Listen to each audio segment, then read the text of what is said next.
Once upon a time, there lived a mischievous boy called Benjamin. Benjamin was more mischievous than most boys his age and was easily the most mischievous boy in school. Benjamin loves to play video games and thought that schoolwork was boring and was easily the most boring task on earth. His mother often tells him to stop playing so much video games, but to no avail. Benjamin's mother just wasn't strict enough. If she was stricter, Benjamin might have listened, but she was just too nice. In fact, she is one of the nicest parents in the neighborhood. Benjamin, it's your bedtime, Benjamin's mother exclaimed. After promising to prepare for bed after one last round, Benjamin continued playing his video game. But this time, something went wrong. Weird music started playing, and what was even weirder was that a blue haze started swirling out of the computer screen. Benjamin became very angry and grew much angrier when he realized that the game would not start. He banged on the table repeatedly. Suddenly, Benjamin felt a strong force, much stronger than him. Soon, he was sucked into the computer screen and his world went black. Where am I? Benjamin exclaimed when he woke. All he could see was a green forest all around, much greener than the trees back at home. Getting to his feet, Benjamin started walking around, and to his horror, he realized that he had been sucked right into his video game. Oh no! Does that mean that?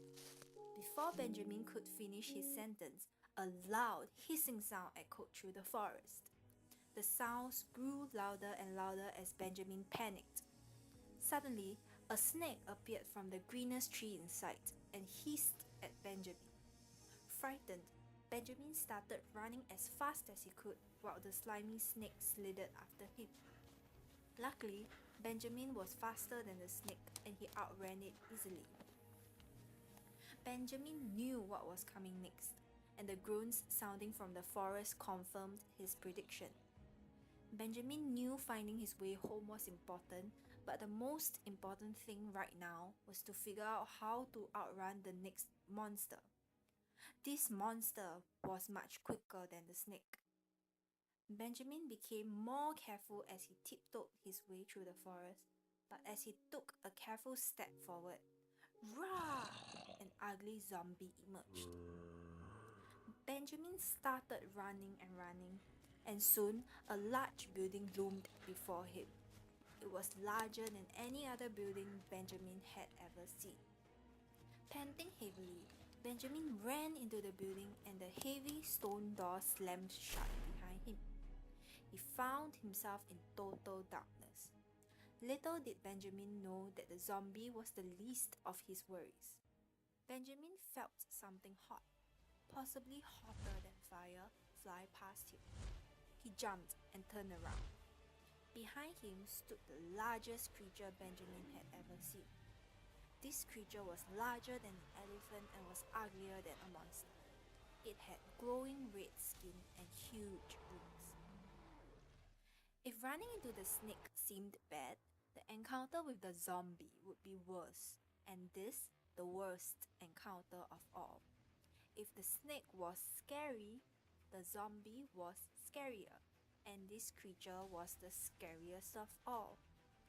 If the snake seemed to be strong, the zombie would seem stronger, and this creature the strongest of all.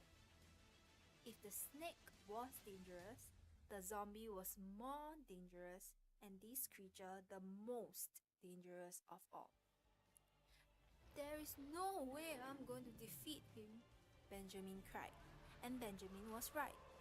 Like a flash of lightning, the creature breathed out a huge ball of fire and it hit Benjamin right in the face.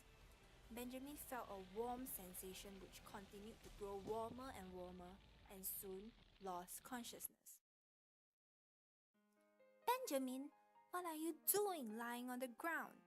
Benjamin's frustrated mother exclaimed as she entered his room. Please stop making me more frustrated and get up. Opening his eyes, Benjamin realized that he was back in his room. I must have fallen asleep and slid out of my chair, Benjamin thought.